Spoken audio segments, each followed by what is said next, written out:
Mimi naitwa Haji Mrisho Rubibi, ni mwenyekiti wa Jumuiya ya Wataalamu wa Kiislamu Tanzania au Tanzania Muslim Professionals Association, kwa kifupi TAMPRO. Hii ni jumuiya ya wataalamu Waislamu ambayo ilianzishwa mwaka 1997 ikiwa na lengo ya kuwaunganisha wataalamu hao kwa ajili ya kutatua changamoto mbalimbali za Watanzania na wanajamii kwa ujumla. Sasa leo hii miongoni mwa shughuli ambazo TAMPRO inafanya ni kuwajengea uwezo makundi mbalimbali wakiwemo vijana.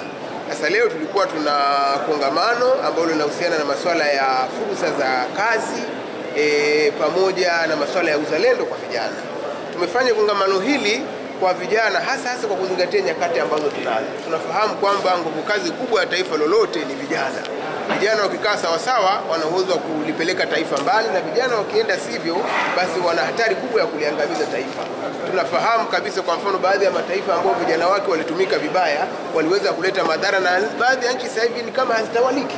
Sasa tunaelekea kwa mfano katika tukio la kitaifa. Hili sio tukio la kiimani, sio tukio la kabila au dini. Hili ni tukio la kitaifa kwa maana ya uchaguzi mkuu wa Mheshimiwa Rais, uchaguzi wa bunge, madiwani na wawakilishi.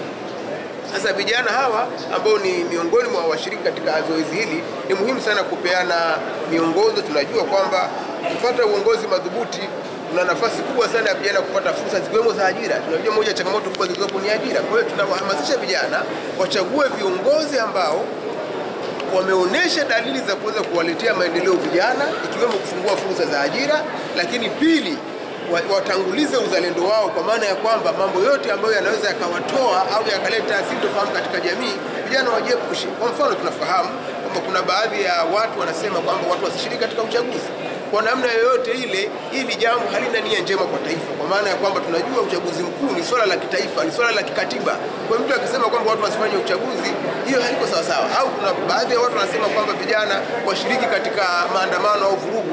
Ni vizuri kuelewesha vijana kwamba katika hali yoyote ile, hata kama kutakuwa na mambo ambayo hawaridhiki nayo, hawapaswi kushiriki katika mambo kama hayo, na hata kama kuna sintofahamu, kuna njia nzuri za mwafaka ambazo zinaweza kaenda na taifa likaenda vizuri.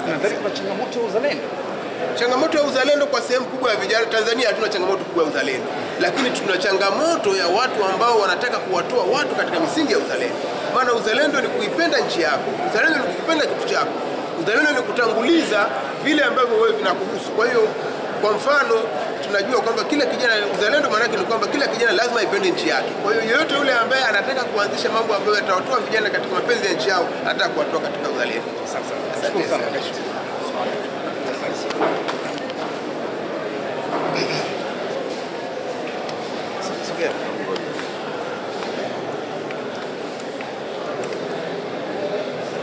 Naam, tutaanza na majina. Naam, asalamu alaykum. Kwa majina naitwa Haji Manchia. Ni mratibu mkuu wa Umoja wa Maimamu Tanzania UMATA, ambao pia katika shughuli hii mimi ni mratibu miongoni mwa waratibu wa kongamano hili. Katika kipindi hiki cha kuelekea uchaguzi mkuu, tunapofanya makongamano haya ya amani na uzalendo kwa vijana kama tulivyofanya Mwanza na leo tunafanya hapa, wito wetu mkubwa kwa vijana ni kuwa makini kwamba kuna maisha baada ya uchaguzi, na amani yetu kwa mustakabali wetu ni kitu muhimu sana. Vijana watumie akili kubwa sana.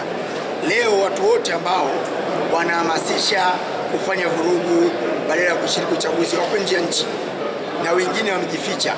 Sasa mtu ambaye amejificha anakutia ujasiri wewe ufanye jambo ambalo yeye anaogopa. Huyo hakutii ujasiri, huyo anakutia ujinga, kwa sababu vyombo vya usalama vimekwisha piga marufuku vurugu ya aina yoyote na vimeonyesha viko makini katika jambo hili. Hasa vijana wanatakiwa onyesho makini kwamba wale waliojificha wanaohamasisha kufanya hizo vurugu, wao hawatakuwa na msaada wowote katika wao. Zaidi familia zao na wazazi wao wataanza kulia kwenye vyombo vya habari bila kupata msaada wote. Kuna jambo moja tumalizie. Watu wengi huwa wanajitosa katika vurugu za kisiasa kwa kuamini kwamba mataifa na mashirika ya haki za binadamu yatawapigania.